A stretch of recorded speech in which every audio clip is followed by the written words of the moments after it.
इस विशेष वीडियो में हम किंगडम प्लांटे और किंगडम एनिमेलिया का संक्षिप्त विवरण देखेंगे। अब यदि हम किंगडम प्लांटे की विशेषताओं की बात करें तो इसके सदस्य बहुकोशिकीय होते हैं। इनमें यूकेरियोटिक कोशिकाएं होती हैं। प्लांटे के सदस्य स्वपोषी होते हैं। स्वपोषी का अर्थ है कि ये क्लोरोफिल की सहायता से अपना भोजन स्वयं बना सकते हैं। तो इस स्थिति में क्लोरोफिल उपस्थित होगा और वह ऑर्गेनेल जिसमें क्लोरोफिल पाया जाता है वह क्लोरोप्लास्ट होगा। अब इस स्वपोषी स्थिति में कुछ अपवाद भी होंगे, यानी कुछ पौधे आंशिक रूप से परपोषी होते हैं। इसके दो उदाहरण हैं। पहला है कीटभक्षी पौधे और दूसरा है परजीवी पौधे। कीटभक्षी पौधों के सामान्य उदाहरण हैं ब्लैडरवॉर्ट, वीनस फ्लाईट्रैप और पिचर प्लांट। कसकूटा परजीवी का एक प्रसिद्ध उदाहरण है। तो ये पौधों के मामले में कुछ अपवाद हैं जो स्वपोषी नहीं होते, लेकिन ये आंशिक रूप से परपोषी होंगे। किंगडम प्लांटे की कोशिका भित्ति की बात करें तो इसकी कोशिका भित्ति मुख्य रूप से सेल्यूलोज से बनी होगी। हम किंगडम प्लांटे को अलग अलग समूहों में बांट सकते हैं, जिसकी शुरुआत शैवाल एल्गी से होती है। एल्गी के बाद बायरोफाइट्स आते हैं, फिर टेरिडोफाइट्स आते हैं। टेरिडोफाइट्स के बाद जिम्नोस्पर्म्स आते हैं और अंत में फूल वाले पौधे या एंजियोस्पर्म्स आते हैं। इसके बाद किंगडम प्लांटे के मामले में एक बहुत ही महत्वपूर्ण बिंदु आता है, जिसे पीढ़ियों का परिवर्तन, ऑल्टरनेशन ऑफ जनरेशन कहा जाता है। पीढ़ियों का परिवर्तन यह है कि जीवन चक्र में दो अवस्थाएं होती हैं और ये दोनों अवस्थाएं एक दूसरे के बाद आती रहती हैं। तो पहली अवस्था को स्पोरोफाइटिक अवस्था कहा जाता है। अब यह द्विगुणित डिप्लॉइड अवस्था है और दूसरी अवस्था को गैमेटोफाइटिक अवस्था कहा जाता है और यह वास्तव में एक एकल गुणसूत्री हैप्लॉइड अवस्था है।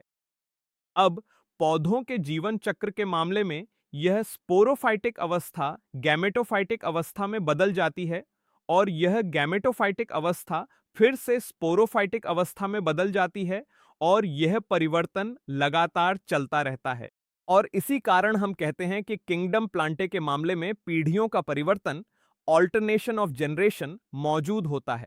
अब अगर हम इन विभिन्न समूहों की बात करें, जैसे कि शैवाल, एल्गी, ब्रायोफाइट्स, टेरिडोफाइट्स, जिम्नोस्पर्म्स और एंजियोस्पर्म्स, तो इन दोनों अवस्थाओं की अवधि अलग अलग पौधों में भिन्न होगी।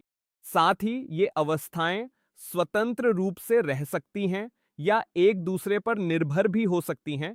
तो ये दोनों स्थितियां विभिन्न समूहों और पौधों में अलग अलग हो सकती हैं। किंगडम प्लांटे का संक्षिप्त वर्णन करने के बाद अब हम किंगडम एनिमेलिया के वर्णन पर आते हैं। यहाँ के सदस्य बहुकोशिकीय मल्टीसेल्यूलर होते हैं। ये भी यूकैरियोटिक होते हैं, लेकिन एनिमेलिया के सदस्य हेटेरोट्रॉफिक होंगे। इसका मतलब है कि ये अपना भोजन स्वयं नहीं बना सकते। ये हेटेरोट्रॉफिक जीव होंगे।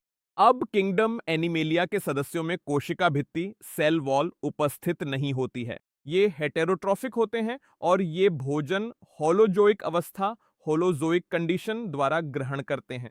ये सेप्रोफाइटिक, सेप्रोफिटिक भी हो सकते हैं और परजीवी, पैरासिटिक भी। तो होलोजोइक अवस्था के मामले में इसका अर्थ है कि भोजन का सीधा अंतर्ग्रहण, इंजेस्शन होगा, चाहे वह ठोस हो या तरल। इसके अलावा ये भोजन के लिए प्रत्यक्ष या अप्रत्यक्ष रूप से पौधों पर निर्भर करेंगे। भोजन का पाचन आंतरिक गुहा, इंटरनल कैविटी में होगा। साथ ही भोजन का भंडारण ग्लाइकोजन या वसा, फैट के रूप में किया जाएगा।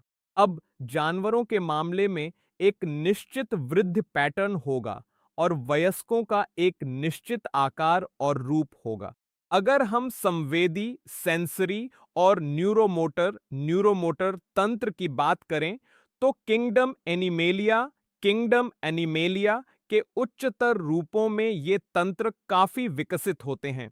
अब अधिकांश एनिमेलिया में गति करने की क्षमता होती है। जैसा कि हम आगे पढ़ेंगे कि पहला फाइलम है फाइलम पोरिफेरा। फाइलम पोरिफेरा के सदस्य स्थिर सेसाइल होते हैं, यानी वे हिलडुल नहीं सकते, उनमें गति करने की क्षमता नहीं होती। लेकिन बाकी अधिकांश किंगडम एनिमेलिया के सदस्य गति करने में सक्षम होते हैं। इसके बाद यदि हम प्रजनन की बात करें तो किंगडम एनिमेलिया में प्रजनन लैंगिक सेक्सुअल होता है। यहाँ नर और मादा की आबादी होती है और निश्चित भ्रूणीय विकास एम्ब्रियोलॉजिकल डेवलपमेंट होता है और इसी तरह किंगडम एनिमेलिया के सदस्य पाए जाते हैं।